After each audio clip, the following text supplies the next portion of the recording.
जुहार जय मां समलेई मुई आपनकर मेहर गुड्डू आउ आमे एटा बाहरी गलु सकालु सकालु फ्रेश होइकरी मकर यात्रा दिन एटा भगवान दर्शन करवा लगी आउ आमे एटा पहुंची गलु गुवाहाटीर शिव मंदिर नेके आउ देखो एटा मंदिर दृश्य आउ पूजा सामान घिनिकरी आमे जाउ एटा मंदिर भीतर ने ठीक मंदिर भीतर ढुकलु के देखलु जे मंदिर मुंडी रे पताका बंधा होतला देखिकरी तो पूरा खुश लागि गेला आउ हमर बाबू के देखो एटा मंदिर भीतर गला पर पूजा पाठ तार स्टार्ट करि देलानु भगवान पाखे सेनु हमें पूजा पाठ सारिकरी पले आलु दही बड़ा खाबार लगी आउ देखो एटा बेलपहाड़ उडे दाडे दही बड़ा बिकसन आउ बहुत टेस्टी इनर दही बड़ा ठीक संध्या बेला हमें फिर पले आलु मकर यात्रा देखबार लिए आउ देखो एटा भगवान रथ खिचिकरी केंदा नउछन जे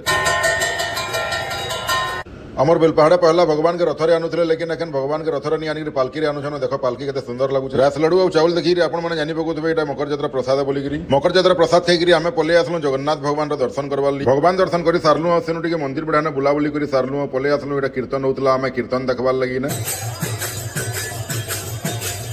हमर बेलपहाड़ तो मकर यात्रा एंता ऐसी आपण मन मकर यात्रा केनता ऐसी कमेंट करी बताबे और वीडियोटा भल लागिथवा बोले लाइक और शेयर टिक कर देबे बाय बाय धन्यवाद।